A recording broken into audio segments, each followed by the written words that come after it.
loose leaf Irish cream tea. Oh, How about yourself? well, I just finished mine actually.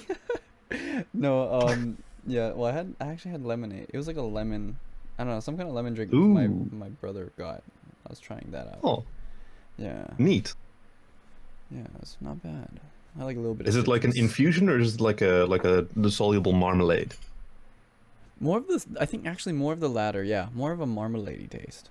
Oh yeah, I just discovered those. Those are good. Mm-hmm. Heavy on Uh, the sugar, I'm sure, but yeah, it's very sweet. Yeah, it's more like a juice, just like yeah, yeah, right. fruit juice. So I mean, okay. So to back things up a bit, Hmm. how have you been just in the normal day to day things? Because you are actually located in the In the Netherlands. Netherlands. That's right. Sorry. Yes, No, because the one Netherlands. thing I always want to say Wales for some reason. I don't know why I have Wales in my Wow. head. Sorry. I'm sorry about that. I don't know if that's No, insulting. really, I'm fascinated. No, Wales is a lovely place. I've actually never visited, but I'm s- I'm slowly trying to master like the West Wales. It's got this lovely lilt to it. Ooh. You ever heard? Oh, What there's is? a film. Sorry. No, no, no. Go on. There's a film out, Doctor Dolittle. That's the one. And Robert Downey Jr. Robert Downey Jr. For whatever reason, he chose to give Doctor Dolittle a sort of amalgamated Welsh accent. It's fascinating to listen. I heard there was a bit of criticism on that. Now, did he do the accent justice? Because I've heard otherwise. I'm not too sure. So I'm not native, but like I did recognize it as being Welsh, and I find it personally delightful to listen to. Oh, Like okay. Welsh and South African are my favorite English accents. Ooh. Yeah, I know. I don't know why what it is about accents, but like beyond like American borders, it's just like oof, huff. Like Yeah, I don't. hey, I have and anything like even within Irish. American Yeah. borders. Oh, Well, true that. you're probably thinking like the Irish, as opposed to like my family's from Northern Ireland, and Ooh. that is so you've got sexy Ireland and you've got Northern Ireland. So That's the what? best way to think about What is the opposite of sexy Ireland? it. Well, see, I grew up with an Ulster accent like that there. Like Ooh. it's very nasal. It's very yeah. You really chew the vowels. Oh, I like that though. That's nice. Oh dear. No, but like, no, I'm coming from like more of the Pixar Disney. Like, if you had a chance to change your fate, would you?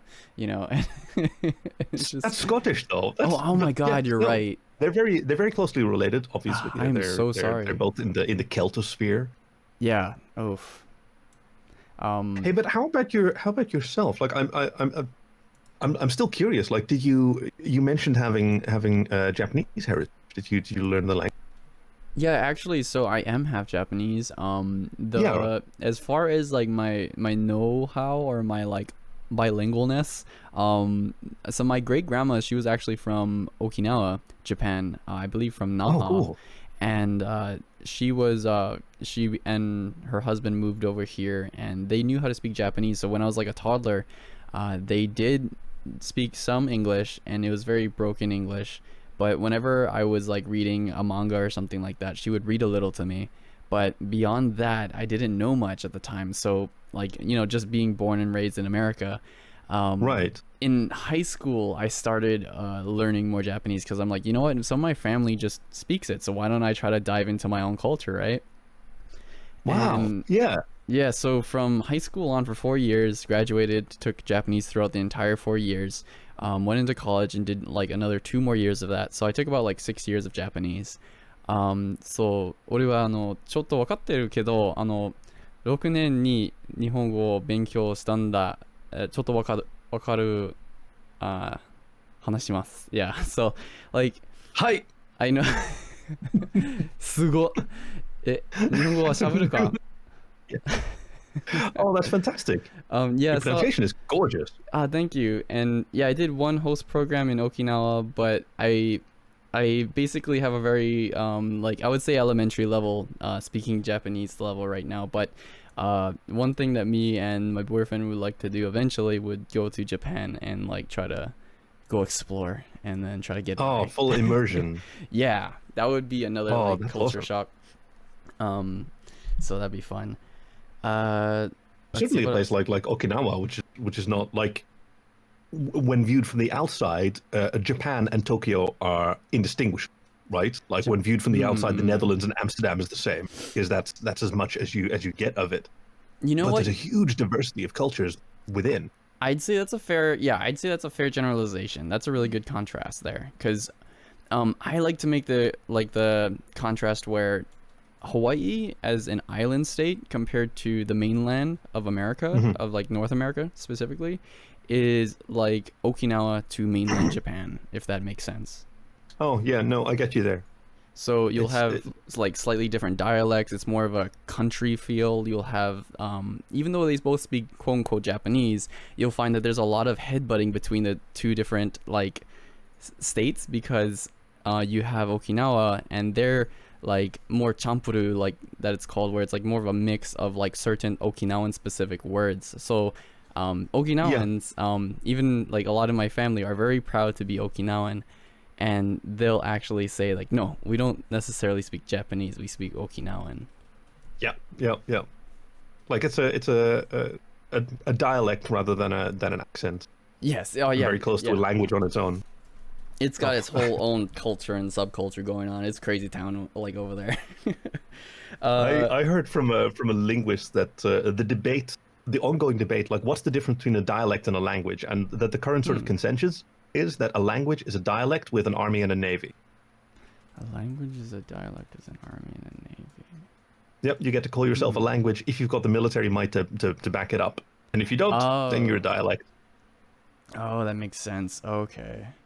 Oh wait, actually, you know what? I don't think I actually started the intro. So hey guys, Oh, welcome. Yeah, I know I jumped the gun on that one. My bad. So hey guys, welcome to TreeBark. This is episode, I believe this is 16 now. We're on, damn, 16. Here we have a creator interview with the great and powerful Khaki. hi. Hey Khaki. So, I mean, we've already gone so far, but would you like to give a little introduction for yourself, for who you are and what you do, and let the people know what you're about? Oh yeah, sure. No pressure. Working in reverse order. And Hi, I'm Khaki. I used to go by Alex Vance, and I've done a bunch of stuff in the furry fandom over the by now decades. I was involved in some like I used to. I'm what I like to call myself a recovered writer. mm-hmm. I've been involved in publishing, now podcasting, some voice acting here and there. Um, yeah, I think just about everything except art is what I've been involved in.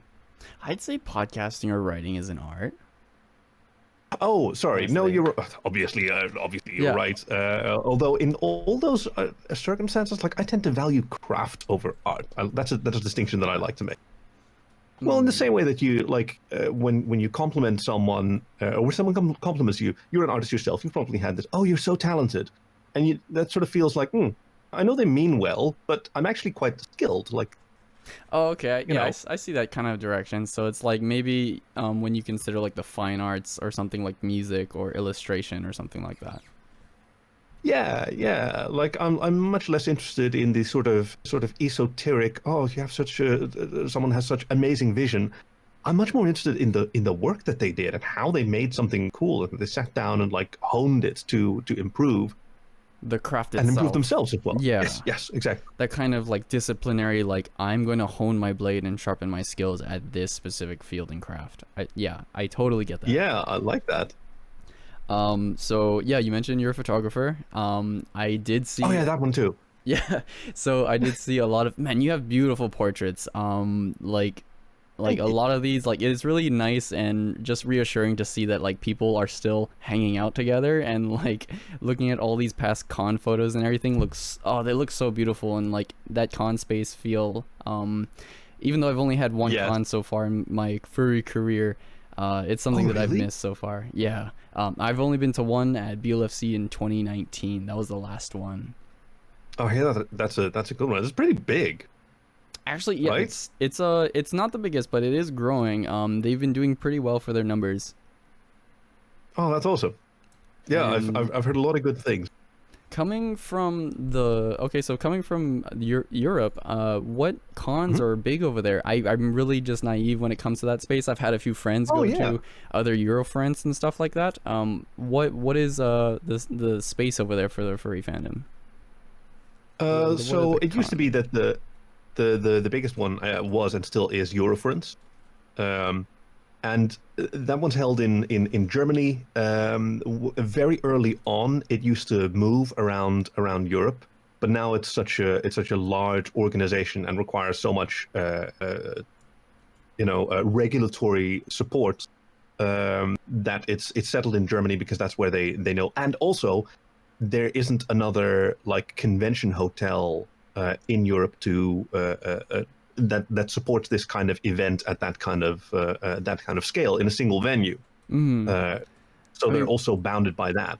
what kind of numbers are we talking for Eurofriends itself? For American standards, like not terribly high. I think 3,000, 3,000, 4,000. I may even be exaggerating, but even that's just bounded by the number of beds available. Oh, yeah, true. Um, but nowadays, like we have a few other big ones as well. There's Confuzzled in the UK Mm-hmm. that pulls similar numbers, and there was a Nordic FuzzCon out in Sweden. Started a few years ago, and it was this lovely small cozy thing, and it just like it was such a good time and had such great word of mouth. They outgrew their venue a few times as well, and they're now rapidly growing as well because they're just doing very well. But myself, I like the smaller ones. I Is with it a is it big more of like a cozy feel, like you're more secure with knowing like the group full of people instead of like tsunamis of different people coming from all over the world? so it's weird that you put it like that because that's the tsunami of people from all over the world. That's the thing that kept me attracted to Eurofriends and Oh. makes it like the only large con that I really enjoyed over the last few years. Because yeah, you get oh man, the venue is fantastic. It's got these big open spaces. Like there's barely any room parties because it's so much more fun to like go to the atrium and pick one of the bars and restaurants there, or go to the Mm-hmm. beer garden on the riverside and sit around the fire pit and make music. And like you've got the Ukrainians and the Russian furries with their big stacks of booze. You've got the French furries over there carrying just atrocious wine, like really offending their heritage. But there's a lot of it, and they're very happy to share, so that's great. You've got the dogs from Cologne with their fantastic shisha pipes that you can sort of cozy up to. But the thing I like about smaller conventions, and we're talking Mm-hmm. like up to about like 300 people. Oh, that is a I nice mean, yeah, size. yeah, like that's the point where up to about like 300, you've only got the one track, so Mm-hmm. there's never anything that you're missing out on. Is the big thing.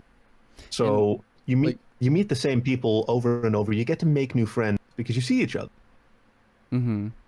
And You all go to the same events.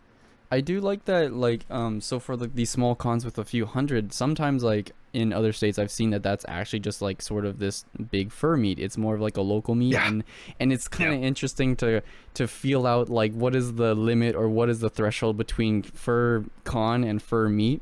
So I think An army and a eventually, navy. yeah, I think That's the difference. You're a con if you have an army and a navy. yeah, eventually people will band together and then they'll organize themselves from a meet to a con. Um, and it was really funny because I was talking to Savrin earlier about his Oh, understanding and his career it's so in. dreamy. I know, right? Mhm.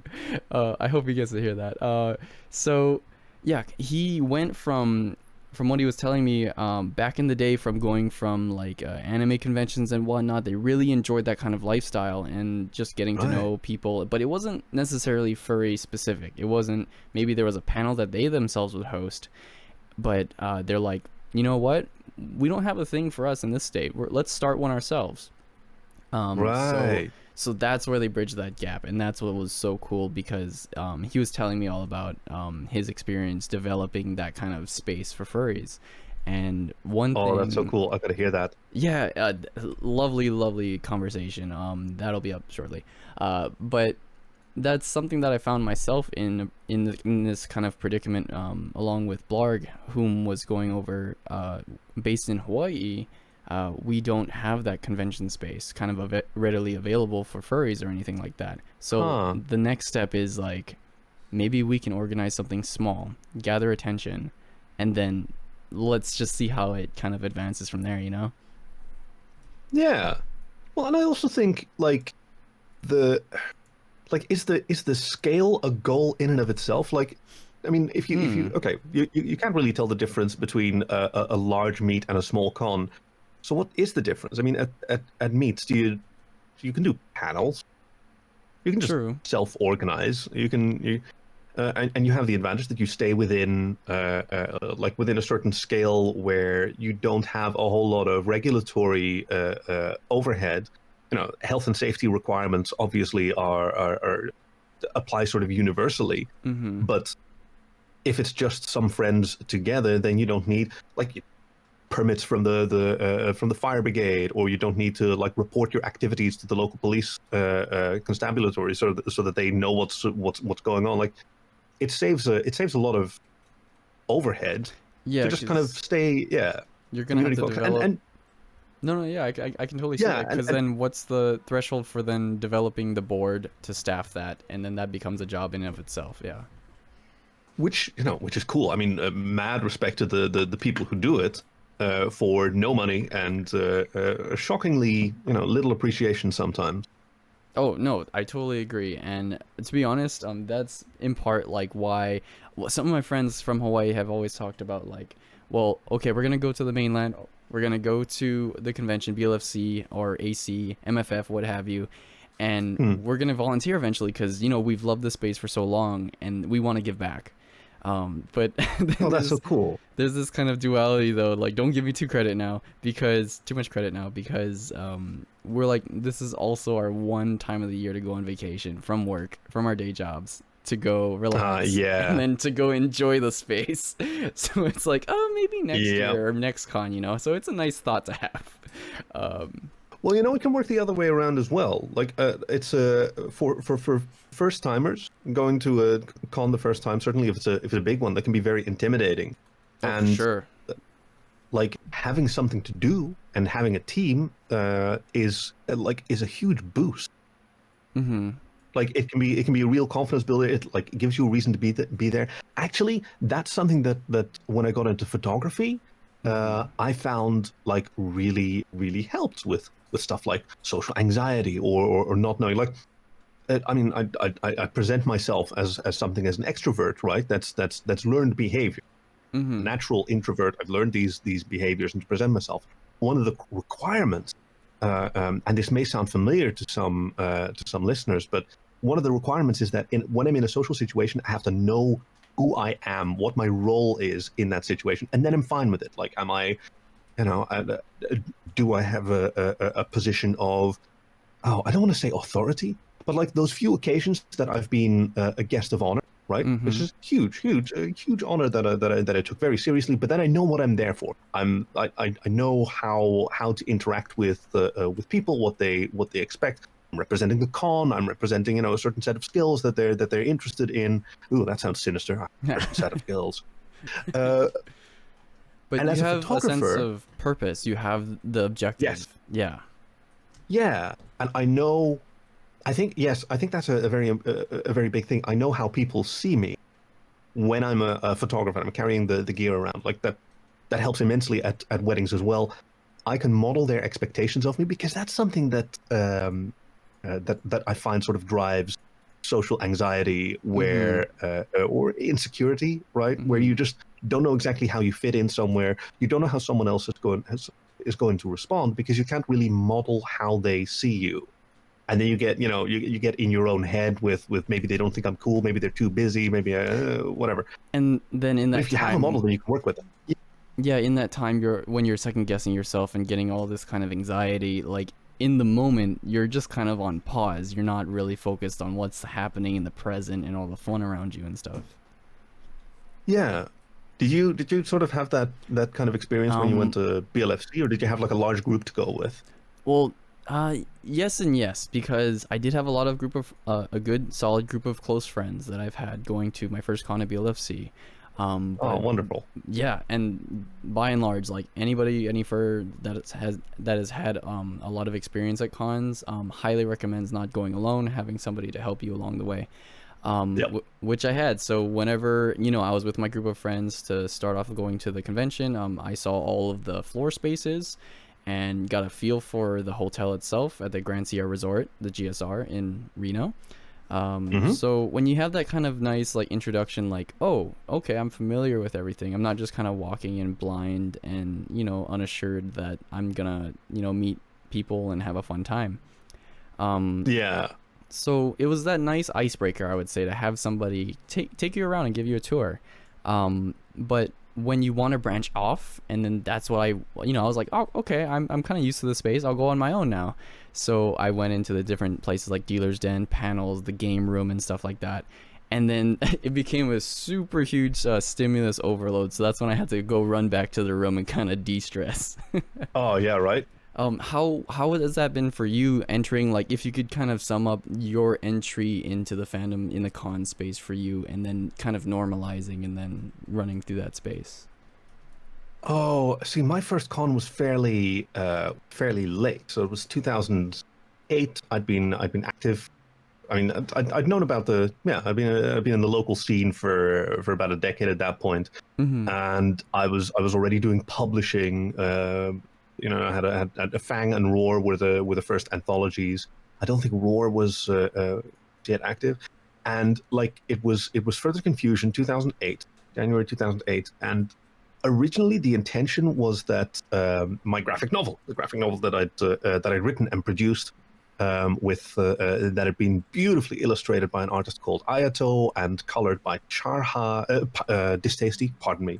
Charha Mm-hmm. did work on the next volume, and Kranos was involved and had a gorgeous cover by Kamui. The whole thing was beautiful, and it was supposed to be ready for FC, and then it wound up not being ready, and I still Uh-oh. had tickets to go there. And yeah, well, it worked out eventually. Like we added a few more pages, and then it came out at AC. But so I didn't get to be there for Oh the launch. no. Oh no. Yeah, too bad. But I still got to do a few panels. Made a bunch of friends. Met a bunch of people that I'd known online. Mm-hmm. Um, it was quite easy, kind of, because I sort of felt like a big deal. And this was probably the height of my narcissism. Uh, Oh, because coming from this kind of reminds me of just what you mentioned earlier about like coming into the space. So even for your first con, you had all of this set up in the background. You knew what you were going to the con space for with your material. yeah, yeah, and I knew people there already, and I was a voice of authority, and I was the publisher and editor. Yeah, so I could walk in there like, hey everyone, I'm Khaki. I'm kind of a big deal, like a dork ultimately. But hey, How did that play out for you? it So then, even considering like that kind of setback where things weren't ready when you were there. it was fine. Like it was early enough. Uh, the realization that it wasn't going to be done came weeks before. Oh, Right? It okay. would have had to be printed weeks before in order to be ready.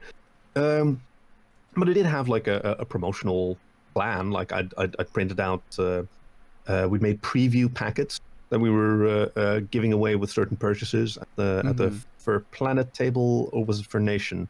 Nexus was still running it when for Nation was still active.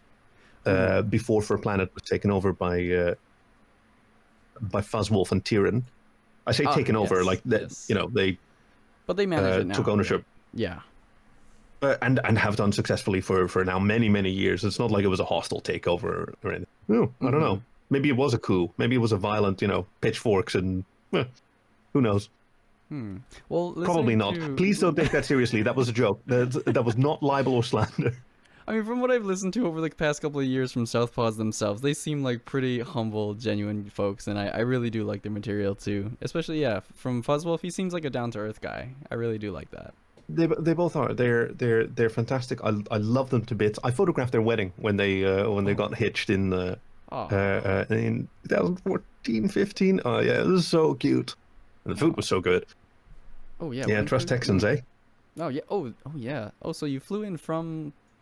Oh wow. So wait. Yeah, yeah, Actually, can I just want to kind of back it up a bit? So coming yeah, sure. from the, so you're not only a writer, but you do also like production or like publishing specifically, in I did, yeah. so and then you were affiliated with Fur Planet, or there's also like Rabbit Valley that I can think of, or Sora Wolf. No, Sofa Wolf. My bad. Sulfur Wolf. Yeah, Yeah. Sofa Wolf. Yeah. How did you become So affiliated in that space? well, as a young writer with great ambitions, I was writing a story series on Yifstar, nowadays known as So Furry, Mm-hmm. um, and it was quite popular, and there was a like it was a really cool time looking back on it in furry writing. I Mm-hmm. think Carl Gold likes to call it the Wild West era of furry writing, which is just so great.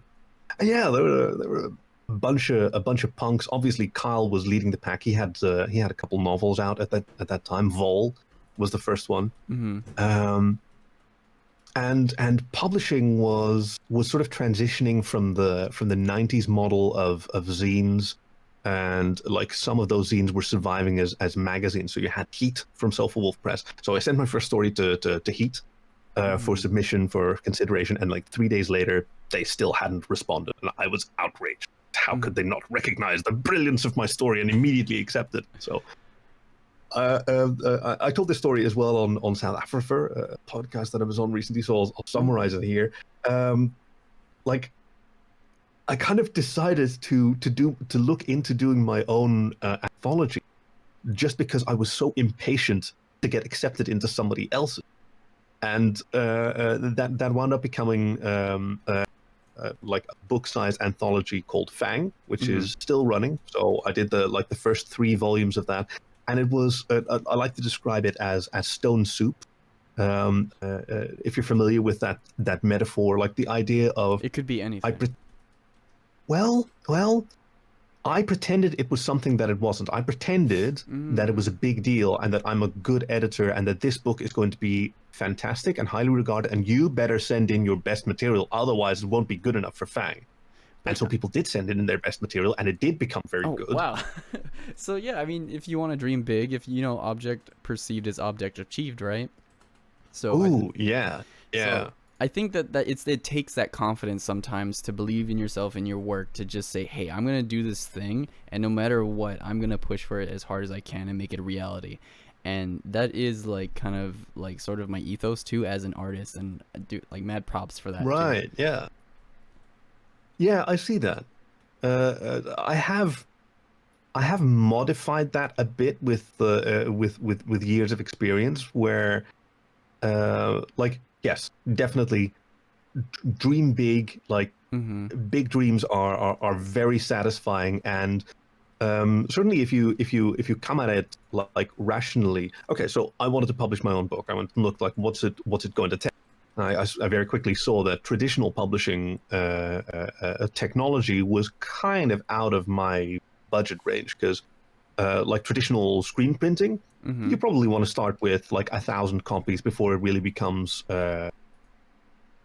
economically viable. And at that time, there were not a lot of books in the furry fandom that had sold 1,000 copies. Like I think maybe Associated Student Bodies was broke the 1K barrier, and even then it was only Wow. one of the issues. I think Mm-hmm.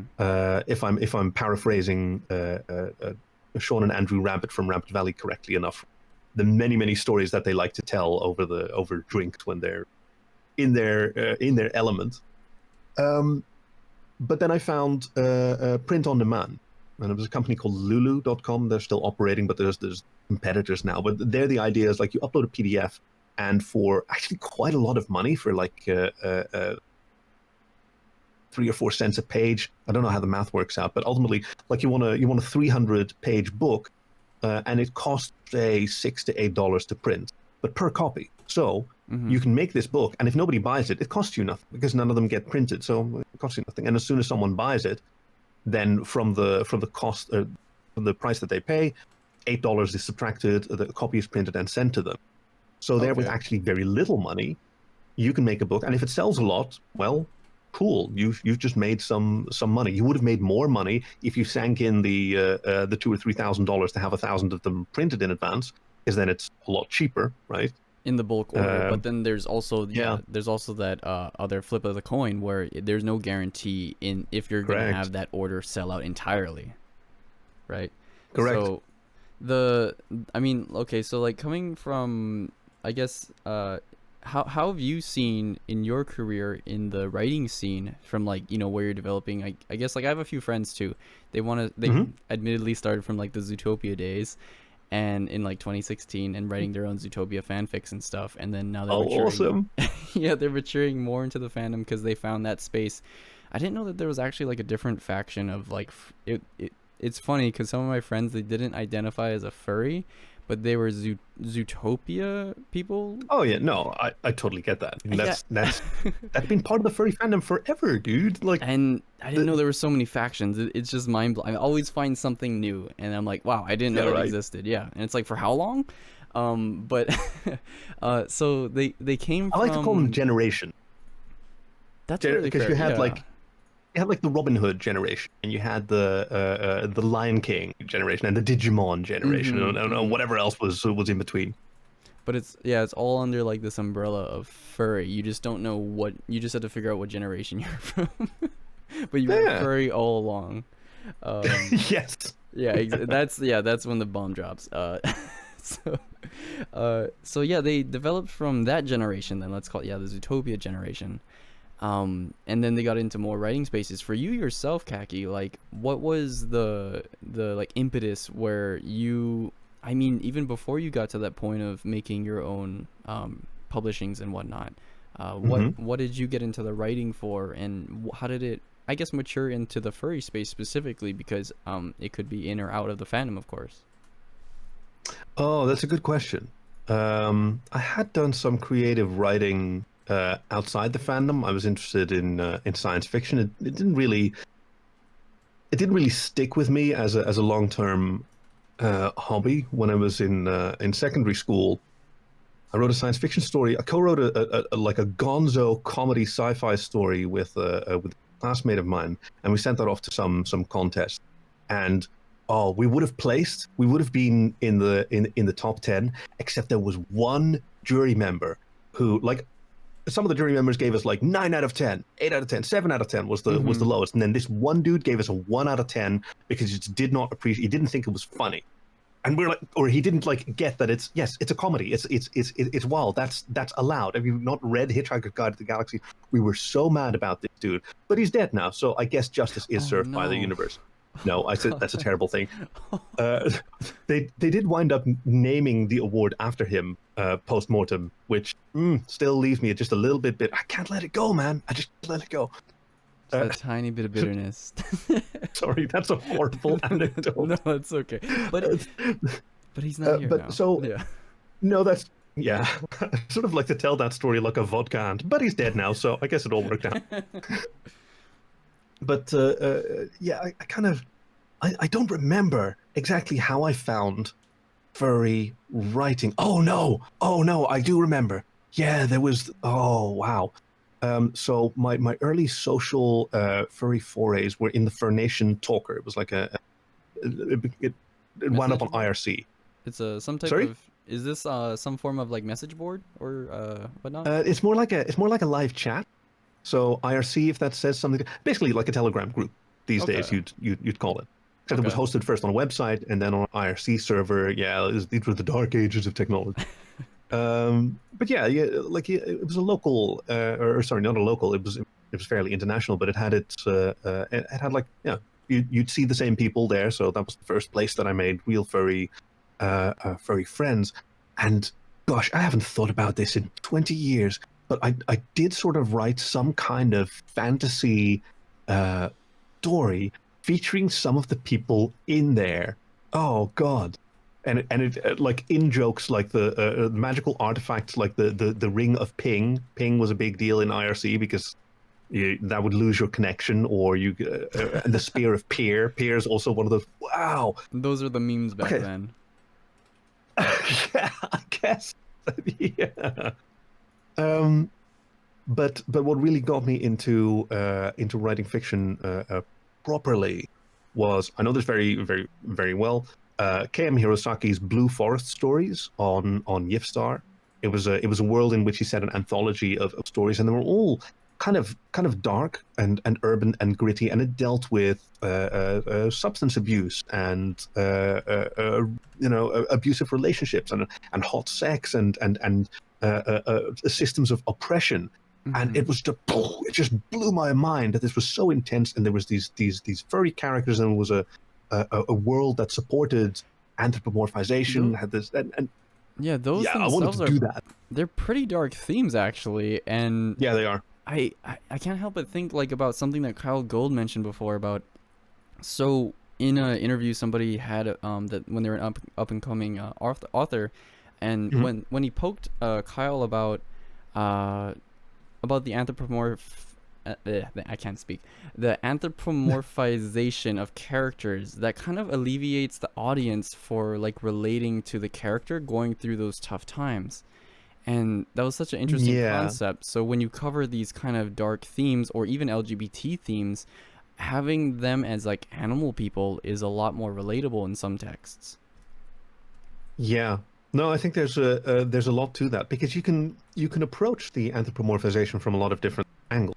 There's uh, sort of fabulous, like fables, right? So Mhm. animal personality archetype that you Mhm. associate. But even without that, if you write a world where they are just animals, and either it has its own internal logic that maybe isn't important to the plot, or it has no internal logic, and it's just it's just essentially humans but with tails, and that's how you want to write them. Even then, just as you say, like the fact that they're animal people, and we have childhood associations with animal people stories and fiction.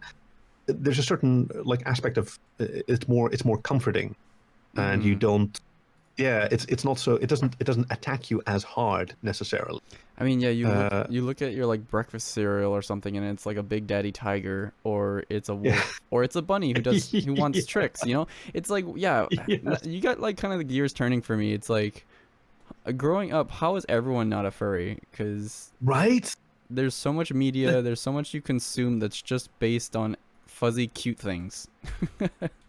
Yeah, the Big Daddy Tiger. That's right. Oh, I'm sorry. Did I Oh, put it like that? That didn't even cross my mind. Sometimes I just say things like that. that's literally what you said. It's so good, and it's so right. And I love that the Kellogg's account, like their response when furries got sort of huffy Oh, I at Tony the remember. Tiger. Yeah. But it was like so inclusive, that everybody should let their feathers and their fur fly, but let's keep it clean because cubs might be watching. Oh my And god. like that is totally right. I do remember where some people were actually being feeling honored, where it's like, oh, daddy, oh my god, what was his name now? Tony the Tony tiger. the Tiger, Yeah, yeah. Daddy Tony blocked me. Ooh woo. So bad. Yeah. Like that was a stamp of approval in their eyes. It's so funny. But yeah. So how do And you? now we have Quinn the quarantine fox. Oh wait, who? Who is that? Quinn the Oh who? God, I thought yeah, it's like the Centers for Disease Control, and yeah, like they have a mascot animal for the COVID-19 crisis, What? and to like stay indoors. Oh my God, you haven't seen Okay, this? wait. So I'm they've looking this up right now. Quinn the Sorry. Go. quarantine fox, Okay. Okay. and they have obliquely like acknowledged like the furry fandom. Like there's a group of people out there, and you know who you are, who've really taken to Quinn the quarantine fox, and please know that we love you. Okay, so I'm looking. Quinn the Quarantine Fox says, "Stand by your pan. Unattended cooking is the #1 cause of home fires." Oh God. Okay. Well. Oh my gosh. Yeah. Um, He says some whack shit. keep your hand sanitizer in its original bottle, not in something like maple syrup bottle. A real thing I saw someone do. Okay, thanks, Quinn. Yes, right. Oh my I mean, he gosh. is just a fox. It's not like he's a trained professional. Laundry packets are poisonous. Keep laundry packets locked up and out of the reach of kids. Thank you. Oh my gosh. Thank Well, you. practical advice. I like it. Right? And from a fox too. Hell yeah. Oh God, that was risk. Oh god. Okay, I'm getting too much into the Quinn memes now. You take your time. Like this is a joy. You're one of today's lucky 10,000. No, thank you. Oh, okay. Never leave children alone in the bath. Always stay within arm's reach. You know, that's practical advice. And Right? darn it, if people don't have this as common sense, I don't know what's wrong with the world. Hey, Oh everybody my reads a gosh. reminder now and then. Oh my gosh. Sorry, I totally got derailed. But That's cool. That's cool. um, Quinn has that effect on people. But but yeah, like you just discover something new every now. so you were mentioning though about how oh yeah we were talking about the anthropomorphization, but then oh yeah I wanted Mm-hmm. to know more specifically about your maturation though, as you, because you're an artist, you're an author. I consider that like top of the line, like you're an artist. um All right. Yeah. Sure. so like for myself too, I've been drawing for like 3 years, and I've noticed that I've improved in that way. How have you seen like your writing styles or something changed in that field for yourself? You know, that one's actually hmm. Like, So I don't consider myself a writer anymore.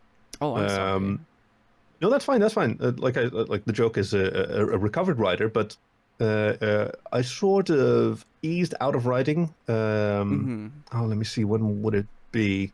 2010 thereabouts, and I didn't really like get back into it. And partly was I developed a repetitive strain injury in my fingers, and like my day job involved a lot of typing. So I Mm-hmm. just had to ease back on the amount of typing I did, and it really did help. And then I never wound up getting back to it, and I kind of struggled for several years to like figure out what was happening.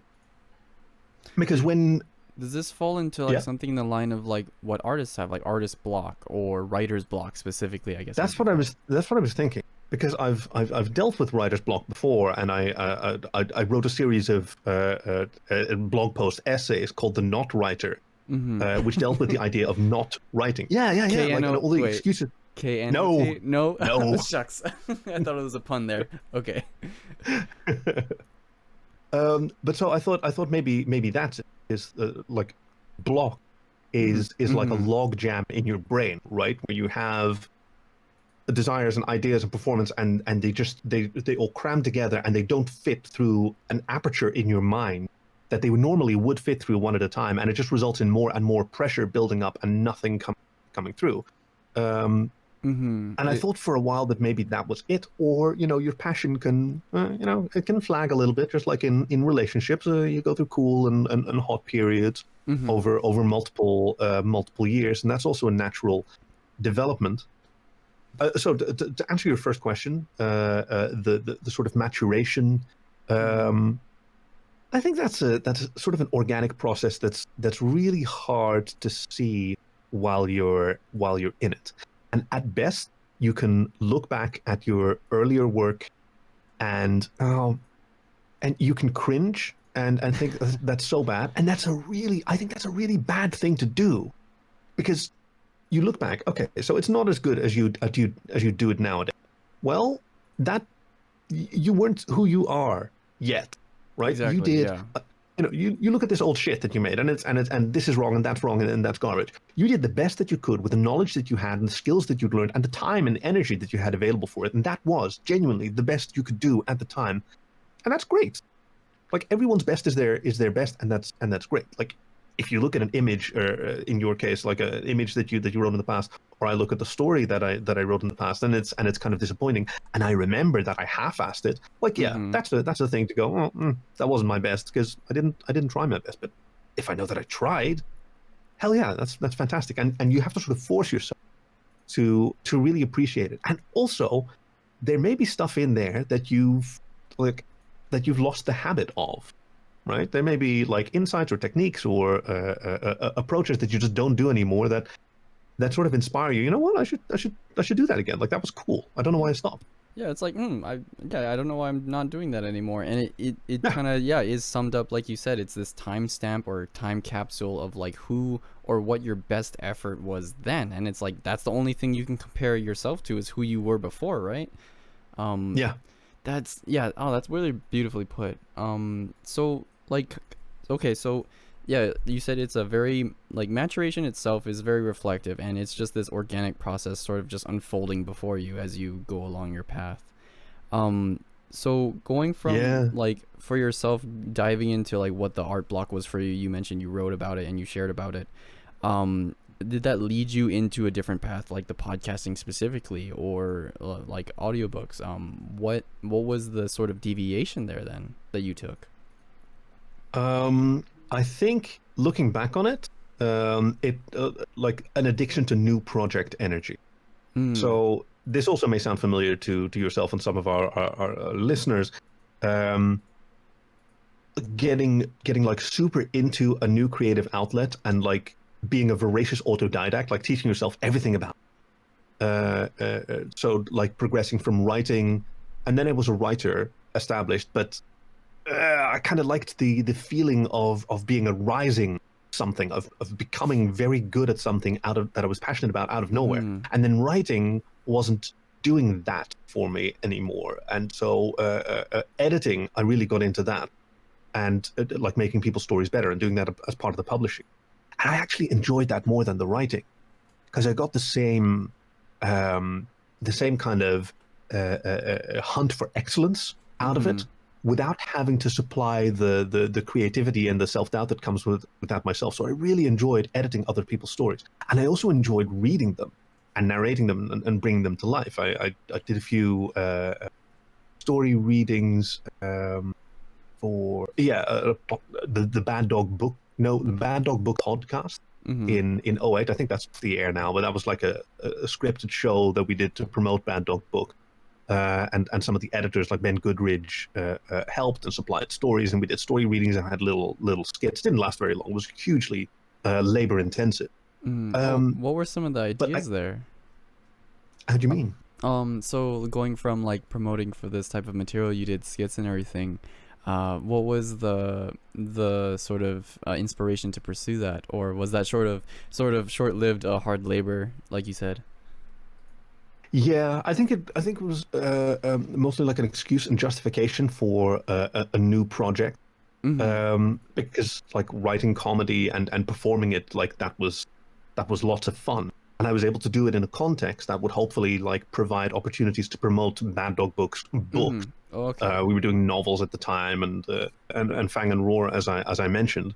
So that was fun. Later on, Skip Ruddertail and Toonses, um, uh, they wanted to do their own like story review podcast, Mm-hmm. and Skip was an editor at Bad Dog Books at the time, and so we sort of folded that in, and I helped them like produce a show. It was called the Bad Dog Book Club, and it was a cool format where alternating weeks, one week you'd have a story reading, and the next week Toonses and Skip would discuss and review it.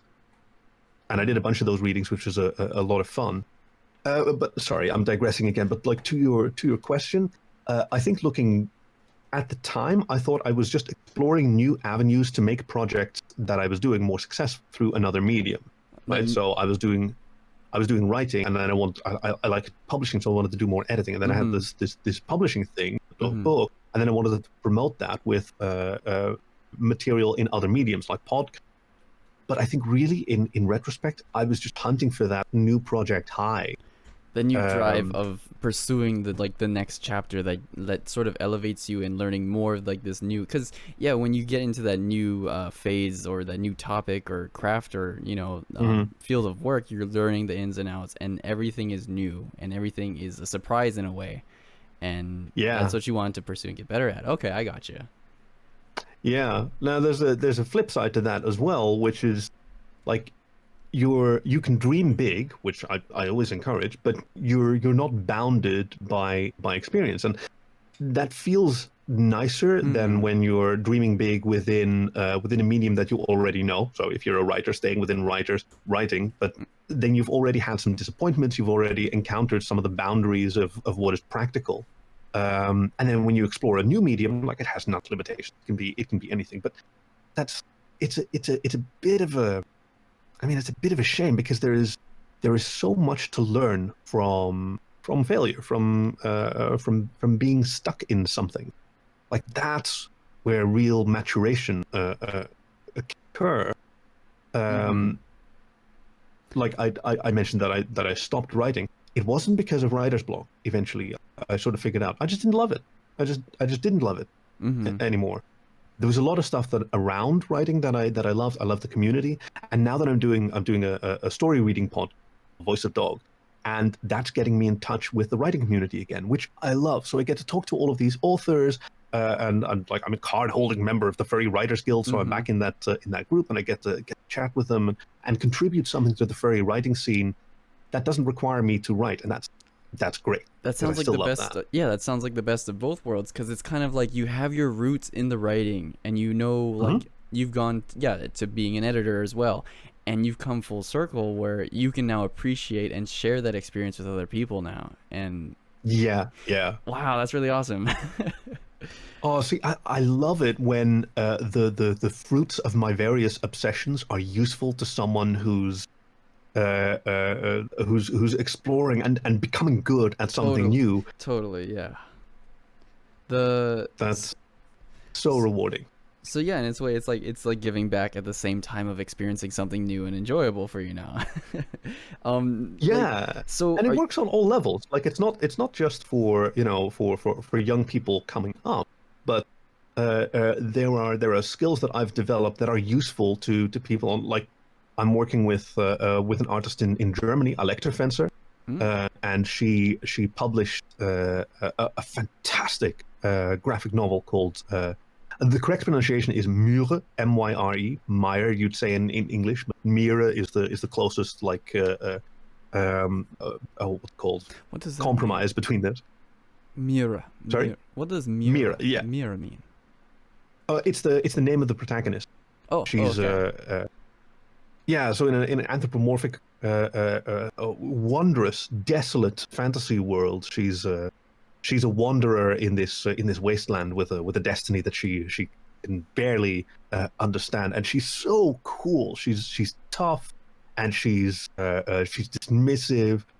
She has a really cool sort of dragon-like mount Ooh, that she has a very close relationship with. They're like a her familiar. only, yeah, yeah, and like her only companion in her wandering through this desolate, hard landscape that's just gorgeous. So like that first book was kickstarted a few years ago, and it took great success. So nominated for awards, like published in several languages by now. Oh, Um, wow.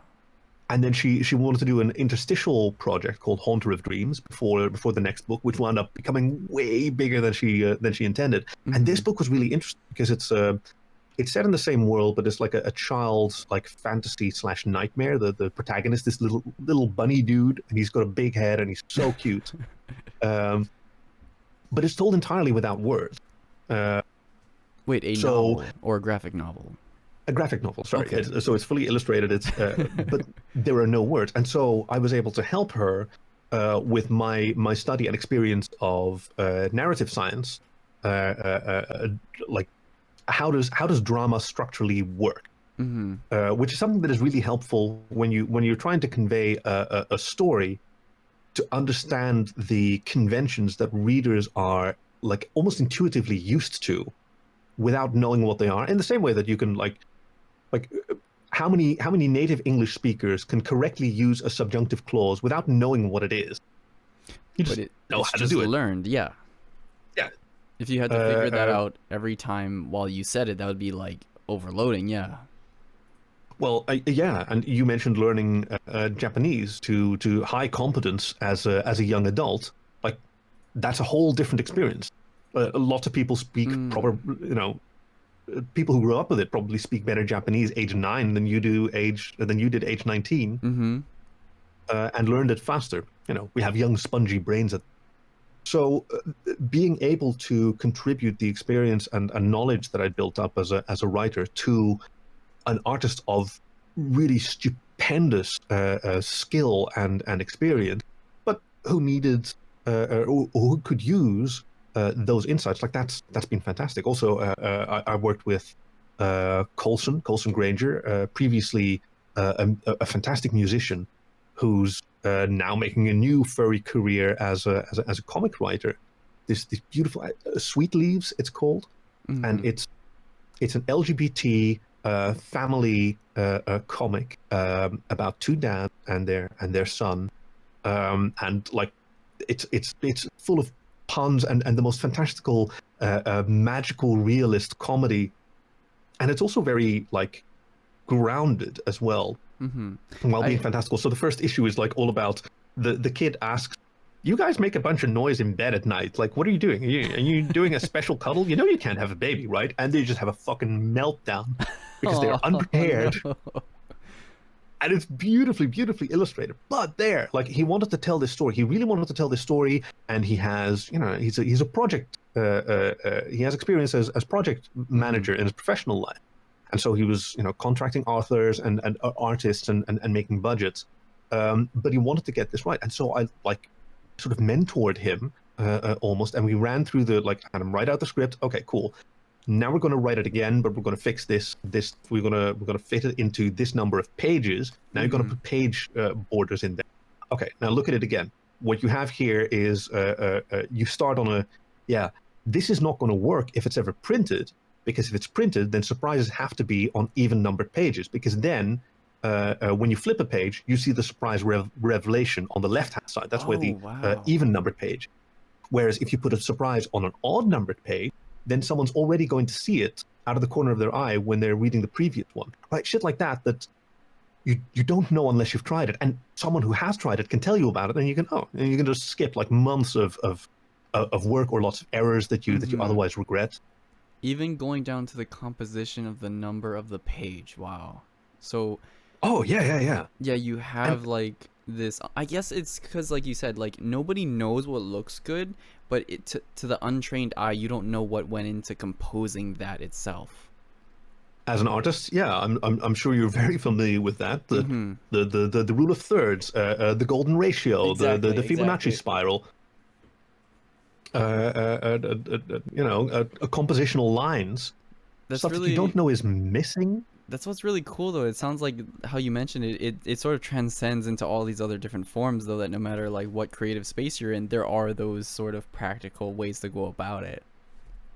Yeah. And that as an experienced practitioner of that particular medium, like, it takes you an hour to teach someone something that took you a year to learn. For sure, yeah.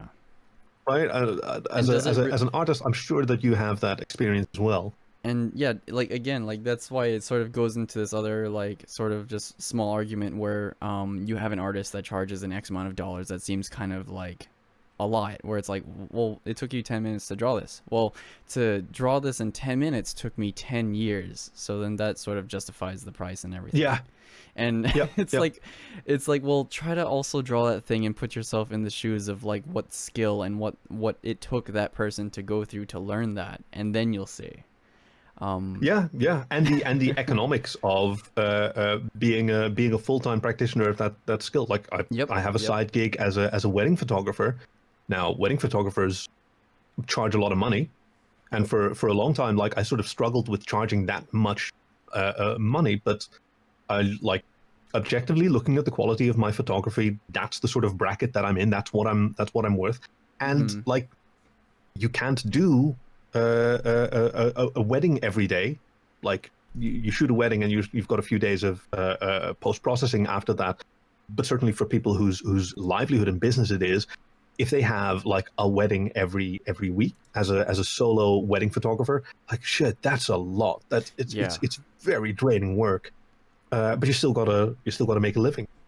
Yep, you gotta keep up, and that's only a gig. Like, you're going from gig to gig. There's no necessarily like steadiness with that too. So again, like, you're your own entrepreneur in that sense. Yep, and you gotta the gigs that you get also have to support you during the lean times. Oh yeah, Eve. I mean, well, like, what kind of predicament are we in now, actually? Gosh, yeah. So I'm sure for people who have, like, you know, dealt with, like, who are maybe exclusive just wedding photographers, like, what kind of situation are they in now, you know? Oh, it's terrible. Because like, it's all like, if the electric boogaloo, which is my little pet name for the coronavirus, if the electric boogaloo had not struck, I would literally right now be on a plane to Florida. Like yesterday, I had two weddings booked in May. One of them was in the Netherlands, was in my town even, which is great. That would have been yesterday, and then I would have had like 4 hours of sleep, and then I would have gotten on a plane where I would be right now off to Florida, where I would have had another wedding to shoot tomorrow. Oh my god. That would have been a crazy weekend, but yeah, neither of those are happening. Like one of them's been rescheduled to September, and knowing my luck, the other one will be scheduled within less than 48 hours, so I'll have even less. It'll be. How and like might I just ask from my own Yeah. like my own naivety, but do you also have a regular day job or like Yeah, is yeah, this yeah. oh my how do you do it all? Just Well, I mean, yeah, I have a regular day job as a UX designer, user experience designer. mhm. That took a while to roll into that one. Actually, like that changing career from like 10 years ago, I was in admin, I was in like procurement for a help desk. Mhm. And among other things, furry projects that I did helped me switch careers. Like I helped with the redesign of Yifstar to eventually become So Furry, and then like that Wow. initial design was no good, so did that again, and it became largely what it is today. Since then, other designers have worked on it as well. But the experience of doing web design, interaction design, and data modeling or data accessibility modeling, Mhm. those wound up getting me some other opportunities that allowed me to like I am the design lead in my small but growing company now, and that really did sort of grow out of side gigs that I did in the furry space first. And That's a yeah, so it became from sort of this humble hobby to a passion project to you know what, I'm going to go all in. And that hmm, transition sort of like going down the avenue and going from like yeah, like your photography space, the online revamp for you said UX design for Yifstar? uh yeah, yeah. It came out of so I briefly ran a sort of story website called Furrag. Mhm. Um, that I say briefly, like it lasted for quite a while and was quite popular among authors because nowhere was really providing a good space to showcase writing and to find it really well. Like the best game in town was Yifstar, Mhm. but some people like disliked that it was. I mean, it had Yif in the title, and it was largely for stroke fiction, which is great. Love porn, fantastic. Mhm. But like for Affinity was garbage for stories. Like the best thing you could have was like a download link to a doc. Yes. Um, So for you, like, where do you get like the intonation to be like, this can be improved? Like, who can I see to improve this? And then how do you network from there? That's oh, yeah, I that's wish someone had asked me that question like that first, because my instinct at the time, and it was part of like the narcissism that I struggled with. Like I've talked about how extroversion is a learned behavior when you're an introvert and you want to do certain things. You learn extrovert behavior, totally. I agree. Yeah. Like, and then like you're sort of you're impersonating a confident person who is probably also a narcissist. And like in my case, I discovered way too late that narcissism, that wasn't an act. That was really what I was in it for. Huge desire to feed my ego with pride, mm-hmm. which I didn't realize, and like now I've sort of scraped the surface of and still struggle with it. I still never quite know whether when I'm displaying like confident behavior, am I doing that because A, I'm super passionate about what I'm doing, Yes, B, yes. I want to inspire people to have that confidence, or C, I'm a huge egotist and I like the praise. Like it's That's always A, B, and C, but that's which sort one? of yeah, that's sort of like the dip when you're gonna throw yourself out there as the introvert because are you being true to yourself or are you gonna try and embody something and let that become you? Um, Yeah, that it's sort of like going into the fire and then because like I don't think you should let a lot of fear necessarily guide where you go, but you may be burned a little along the way though to make that analogy. Um, yeah, so I guess then you can get a little bit like into the complex of like sometimes isn't there a thing called oh gosh I'm blanking now about impersonation syndrome. Is that a Oh, or oh, now imposter? I'm No, blanking on it. imposter. Imposter syndrome. That's the one. It's the Exactly. opposite of the Dunning-Kruger effect. The what? What was Oh, the Dunning-Kruger effect? I've never heard of that. Dunning-Kruger effect. Oh. It's a syndrome. Well, it's described as a phenomenon where where incompetent people overestimate their own competence. Okay, so imposter syndrome, you probably know, right? So I when think we I struggle with suffer imposter from. syndrome, Mm-hmm. eh? Mm-hmm. So when we struggle with imposter syndrome, we look at a task, and gosh, this seems tough, and we try to perform the task. And if it's easy, we assume that it's easy for everyone else. And if it's hard, we assume that we're not very good at it, right? That's the imposter syndrome. Gosh, I'm just pretending at being a photographer or writer or artist or whatever, and I'm nowhere near as good as all these other people who are consistently good, because you see them from the outside and you see yourself from the inside. So Yeah, that's where imposter and syndrome like live. mm-hmm. And the opposite of that is certain types of people, when something is easy, they think it's because they're naturally good at it. They're somehow miraculously good at it. And when something is hard, they think that it's not worth doing.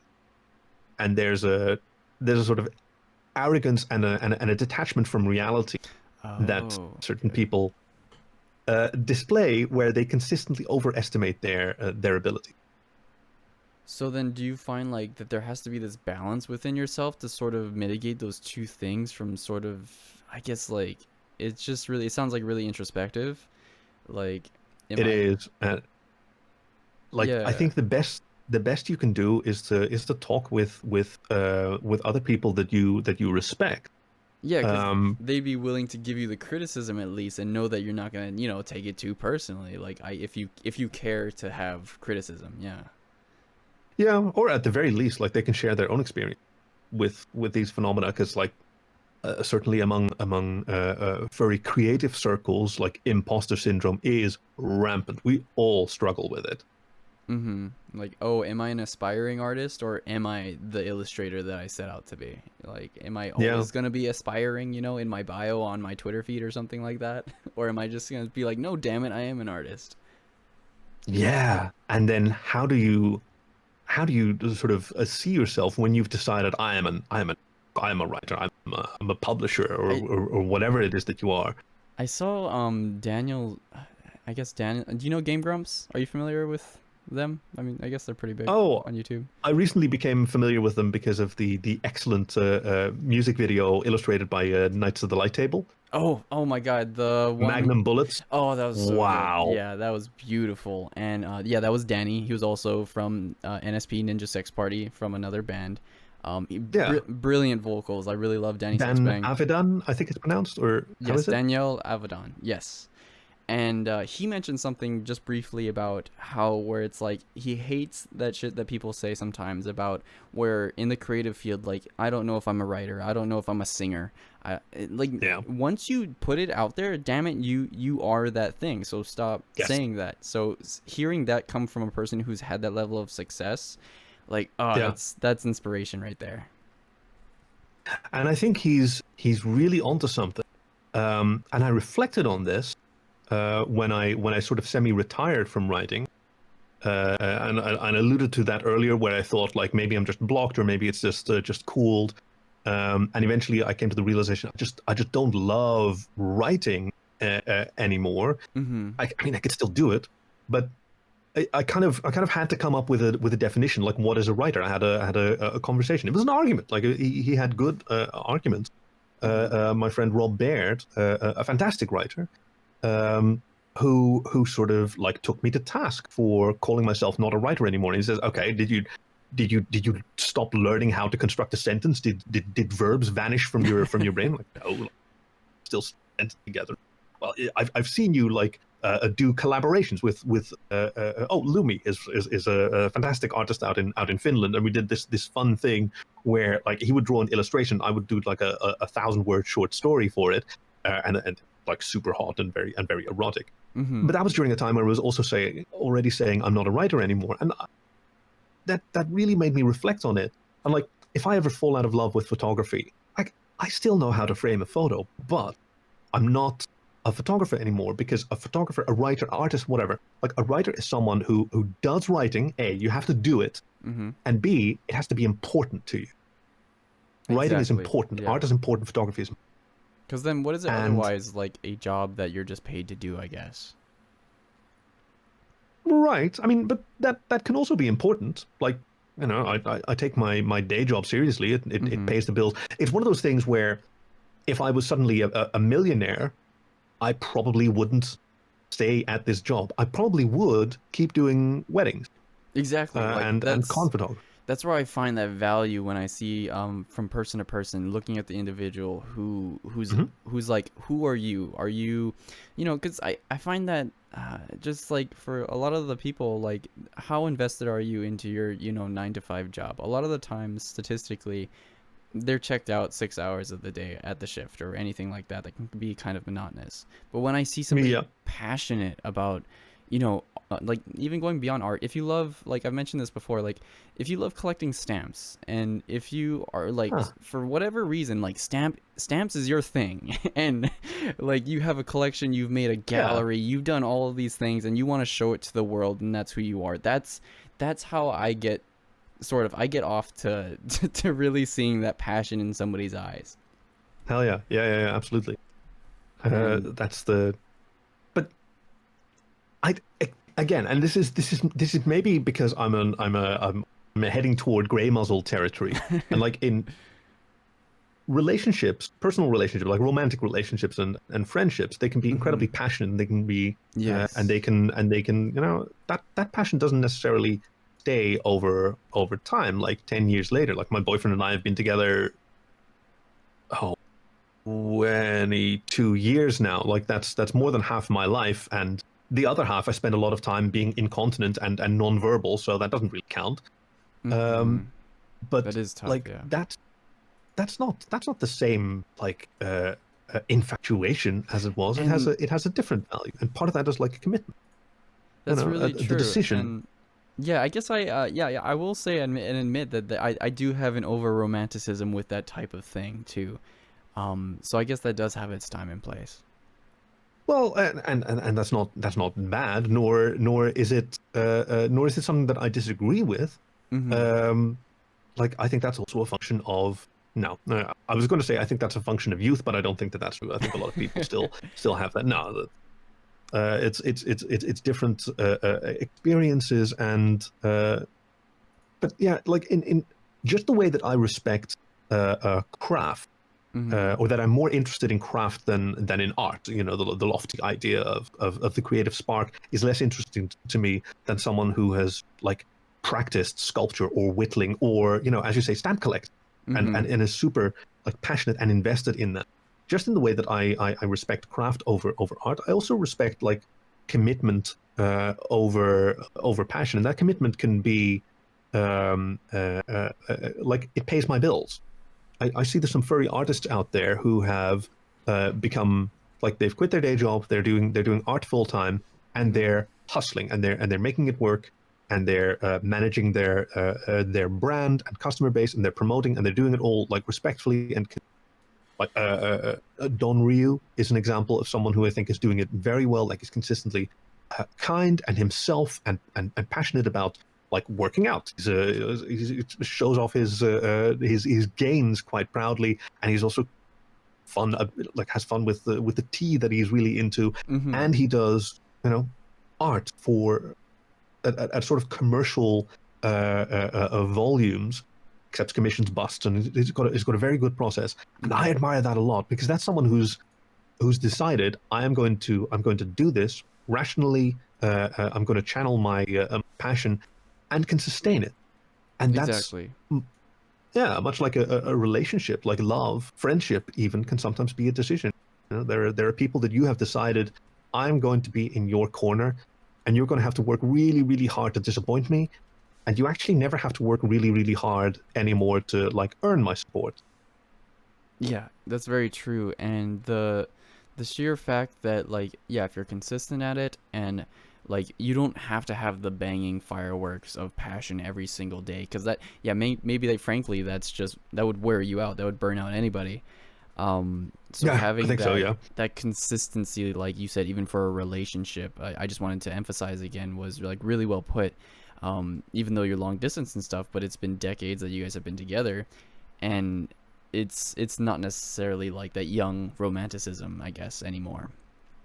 No, like it takes these wonderful new shapes, um, but like the core underneath is still there. Like this is the most important person in my life. Mm-hmm. This is someone whose happiness I value above my own. There, yeah. Without necessarily saying that that's a requirement. You don't have to diminish yourself, but Yeah. also like for people who are super into writing, like I look at some of the folks that were coming up when I was coming. Kyle was the rising star as a writer, right? So like 2004, 2005, that sort of era. Mm-hmm. And you had Km Hirosaki, and you had Ryan Campbell, who's since published a bunch of novels, like a whole slew of names that are still recognizable now, and that, unlike yours truly, have continued and are putting out books on the regular, and like they're approaching it. Some of them are approaching it professionally, and they do struggle sort of with the idea, like, am I a professional writer now? Like on my, I saw that Ryan Campbell wrote about that on Twitter a while ago, that he had trouble like letting go of the idea that writing was a hobby, and that he was a professional writer, when I mean, furry books don't make a lot of money. You can't, with very few exceptions, you can't really make a living off of furry writing. Mm-hmm. I know that came up. That discussion comes up every now and again, for how little actually furry anthologies pay authors per word. And this is just a function of those books. They don't make a lot of money. It's kind of hard to sell a lot of furry books. And just for like the sheer, just like if you had to speak like economically, like it is a niche fandom still. It's not. Yeah, Yeah, it's you're within a niche within a niche. Within, yeah, like you're a writer, and okay, you're not gonna appeal to everyone globally. You're gonna be within a fandom, and that's sort of like not like if you want to be a mass market success or something like that, the next Harry Potter or something, like, well then why pursue something within just a fandom? Well, it's because you love yeah. it. Yeah, it's because that's your passion. And also, I mean, it's easy to be a big fish in a little pond, right? Oh. It can be quite appealing. Like certainly when there's when you realize that you're operating at a level that's higher than most. Like I had a friend, and she used to joke about how she's a singer, and she likes to join choirs that are a little worse than she is, so she's always the best, and she likes that. And that was a Huh. joke, of course, because yeah, then you don't learn, then you don't That get pushed. that is nice to sort of feel like, wow, like my talents are being recognized. But at the same Yeah, time though, like having the big fish in the little pond is also restrictive, right? yeah. So that would mean that, oh, but what if you want to grow, then you would have to find the bigger pond or lake, right? Or you grow the pond, and that's the part that I've always loved, and that's the part Oh. that collaboration is so good for. Like I noticed this in the furry publishing scene. You asked about earlier about some of the big players in furry publishing. So Fur Mm-hmm. Planet, Rabbit Valley, Soulful Wolf Press. Now you've also got Goal Publications. You've got Fusser Schwarm in Germany. Who else? You got Thurston Howell. Like all of these names Mm-hmm. are coming up, and I before I got into furry publishing, and this was 15 years ago, Mm-hmm. um, I sort of figured that they would behave the way that I thought that the big publishers be, competitive with each other and quite exclusive, But and they're like absolutely not. they're working together, they're growing the pond. Yes, yeah, yeah. The like Rabbit Valley and Fur Planet. I mean, Rabbit Valley, I think, has stopped going to conventions, but they used to like it was fairly common for if I, as publisher A, am going to a particular con that publishers B and C aren't going to, then publishers B and C will send me boxes of their books to sell, Oh. and I'll skim a little off the top. That's the usual agreement, and they'll do the same for me. So all of our products are always being represented. And like, as much as they sort of compete with each other, like every publisher likes to have exclusives. Carl Gold used to publish primarily through Self-Wolf Press, and Blotch, when they were operating, they were a Self-Wolf Press thing, so that gives you sort of prestige as a publisher. Yeah, And like what? now for Yeah, it's like what exclusive or what things are they going to be known for? Instead of yeah. just being all this kind of like homogenous group. But it's super cool to see that like it's not gonna be a hyper competitive space like you mentioned No. before. It's like nobody's trying to attack each other. Everyone's just trying to support each other, and then everyone grows together. Yep. And like the publishers at cons, like, take a look at the next con. Look at who's selling a lot of books at the dealers den. You will see them sharing a table and drinking together and in the bar after the dealers den closes. You guaranteed the publishers and writers will find each other, and even though like each of them are trying to like get a slice of this pie, and they want to, everybody wants a bigger slice of the pie, but they realize that the best way to get a bigger slice of the pie is to make the pie bigger. Exactly. They want more pie for everyone, so they're promoting writing in general, or promoting books in general, and that's like. And so like still on the same topic, like for a different medium now, like podcasting, I kind of want your perspective or what you've observed though. I mean, even granted during quarantine time, it's been a bit, but from prior cons and stuff, what is the podcasting media been like? Have you gotten an overall grasp of what the scene is like in the furry fandom? Because as far as I'm concerned, it seems like it's still pretty niche. That's a tough one. So it's not one that I've particularly tracked. As with so many of my projects, I tend to jump in before I've really looked around. Same. Yeah, right. But so the podcasts that I know in the furry fandom are they're passion projects, usually like some writers and some sometimes audio engineers. Like they get really into using their skills. Okay, so my absolute favorite, it's no longer running, was the Furry Basketball Association by never heard of it? Oh, you're in for a treat, boy. FBA. FBA, that's the one. Furry Basketball Association. Nowadays, it's a fantasy basketball league, but it started out as a podcast, and it was run by Buck Hopper. Today he goes by Karisu Kid Fox, but at the time it was Buck Hopper, and it's a pretend sports news radio show hosted by a coyote who reports on on this basketball league called the Furry Basketball Association. And it's so cool. Have all these characters, and they've got like little rivalries and teams, and so what he'd do, and this was so cool, he would host these Skype sessions, like recording sessions, where he'd written out a new episode. It was all scripted. He'd written out a new episode, and then people could Skype in and like audition for certain parts to play like a particular athlete who was giving a response at a press conference, or a particular journalist. Cool. It's like so cool. It's like an audio equivalent of a YCH, I guess. Like fulfill. Oh my god, that's a really good way to put it. Yeah.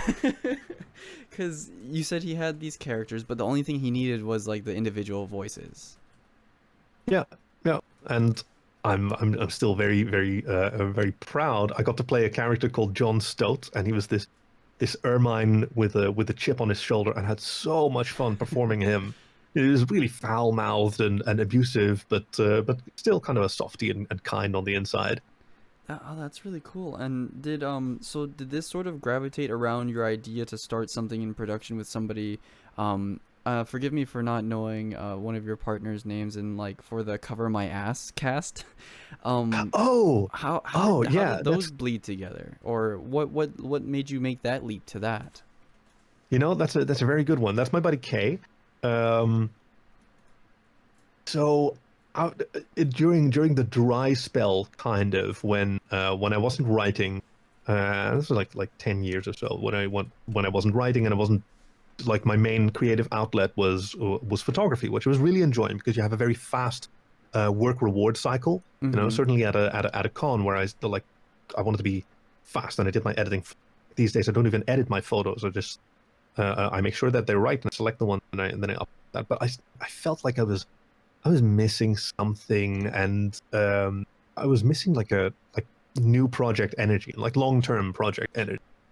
And I looked at like various things that I could do. I'd been wanting to do a podcast because I like the sound of my own voice, which is that narcissism again. But if you but if you want to do podcasting or anything with voice acting, you kind of have to, right? You've got to like voice, listening to it, otherwise you're gonna hate editing. I do like sort of that graveliness or something that you get out of like what you would listen to like from old microphones or like radio hosts. Oh, yeah. There's some sort of sultriness to that I really do like. Yeah.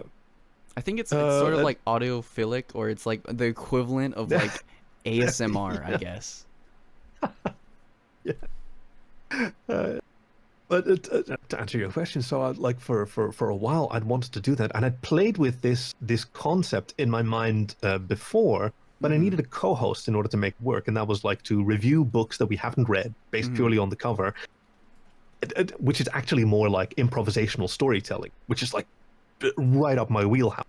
You get to sort of imaginate a story, and you sort of do it live and you do it collaboratively. And I remember having lots of fun doing that with other writers.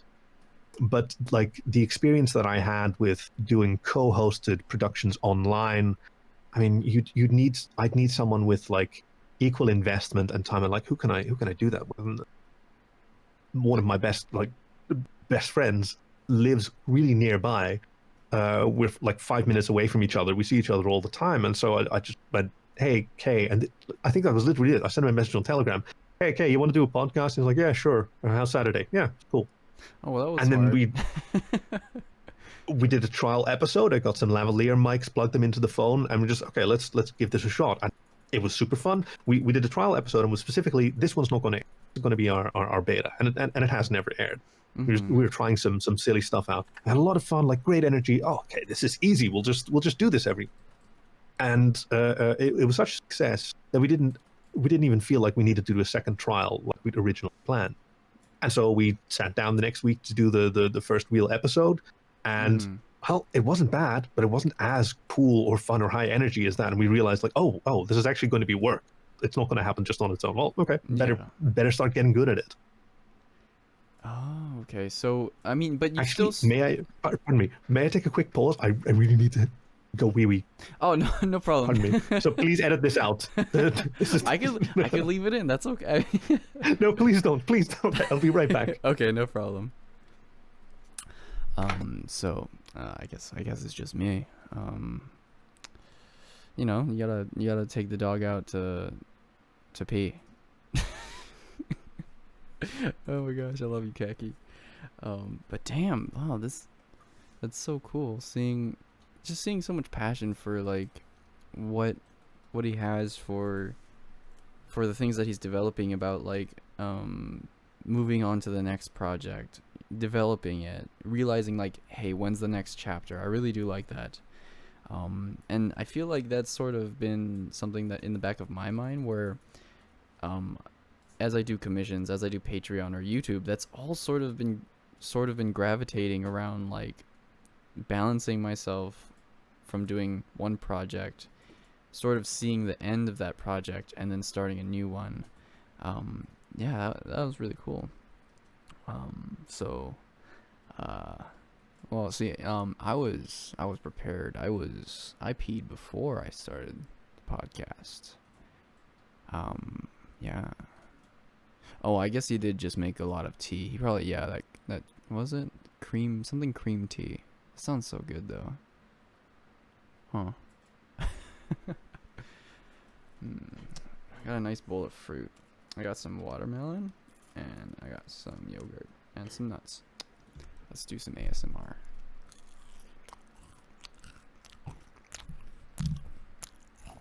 I think some people either really hate it or really love it when some people eat into the mic.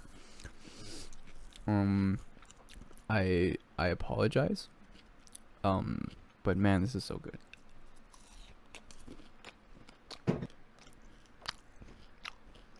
Oh yeah. Watermelon in the summer. Watermelon? So good. Hello. Oh, sorry. I'm just. You caught me eating. I'm eating my fruit Okay. cup. Speaking of ASMR, ooh, I was just giving the listeners, yeah, some mukbang action. oh, that's the Korean eating one. Okay. Yeah, where they're like eating like like 3 different entrees of like lobster, squid, and crab or something into the mic.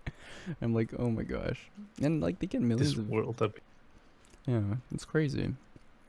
Oh, you're back. You good? Yes, I apologize for saying wee wee on your podcast twice now. I'm sorry. Like, I don't think I can invite you back on. I'm sorry. That's I know. That's No, the it's a fair line. cop. You know. I'll see myself out. No. You know, it was honestly your fault for drinking tea and getting relaxed because Right? poor. I think we can both agree. No, this is. I know you have to have what I have is called a gamer bladder. No, okay. You take one of those sniper constipation pills. Exactly, and then you just get a UTI later, you know, because you held it too long. Yeah. Yeah. Or you can. I mean, since you're only seen from the waist up, like you can cath up. You can do a little catheter and just Yeah, like a Zoom call. You know, everyone's doing it. God. Oh, where are we going? Oh yeah, we were talking about for cover my ass cast and Yeah, cover my ass. Yeah. and so you have these like you have a multitude of projects. I'll be honest. And that just like baffles me. It's like how does Khaki keep up? So and you also have Fireside Companion for Furry Stories. Like, would you like to shed some light on that project? Oh, that's my little self nickname on the project called thevoice.dog. Voice of Dog. Um, Yes. And like that one also started very very impulsively, and it was when the coronavirus crisis Mm-hmm. was really hitting, and the isolation measures belatedly taken all over the world, and I sort of felt like I wanted to do something positive, because I realized that I was in quite a privileged position. Like I had fair job security. I was in a position where I could continue to work from home, and I've worked from home before. Like I was an independent a designer, so I worked remotely before. So I could do all of that. Whereas there's people out there, they don't have job security, or they in fact lost their jobs because that's how easily it goes in the United States, certainly. For Or sure. they're Yes. yeah, and they have kids to take care of, and like all of these stresses, and like what do I have to complain about? But I was still feeling, same as what everybody else felt early on, and probably still does now. I was missing my friends. I was missing doing stuff. It's that, yeah, a little bit of loneliness that I think was kind of settling in after, like, okay, this is no longer a day. This is no longer a week. Oh, God, it's Yeah. a month. What am I going to do? Yeah. Yeah, well, this was like mid March. God, that feels like a long time ago. Before for at least for me that had really settled in. But I wanted to, like, I had a spark of optimism and positivity that I wanted to both hold on to, and a spark needs to be fed and fanned. Pardon me. And I wanted to share, and I decided what I wanted to do was story read, because I like the sound of my own voice and I like to share that. And I wanted to do like positive stories. I thought, like, how cool would it be to share a cool story, also to give people like something to look forward to, and sort of like the like an auditory equivalent of reaching out and holding people's hand by saying, I'm going to find a cool story and I'm going to read it to you, and it's going to be there every day, and you can trust me. Every day there's going to be a story. If you have, if it helps you to like get out of bed, or if it helps you just to like, okay, something that I heard from people who even didn't listen to the show, they appreciated that it was being made. Like it gave some people confidence to know that someone was out there, or some people were out there, because a lot of writers were involved as well, working to do this every day Mm-hmm. just for them, and then without even listening to it, like that hardened some people, which I really appreciated. Yeah, and yeah, it's something to look forward to. It's like no matter what, at least like I have, and this is the same way I sort of treat podcasts, like where it's like, oh shit, I'm gonna have another episode this week, this Saturday of like Furcast or Southpaws or something like that. It's like that's even regardless of the story or the topic that they're talking about. Sometimes it's just comforting to hear that person talk, and you get this kind of like unspoken relationship. Because that's the thing with podcasts, right? They're friends in your ears, Yeah. and you get all the benefits of a fun conversation without the pressure of having to participate yourself. Yeah, and it's Like, how cool is that?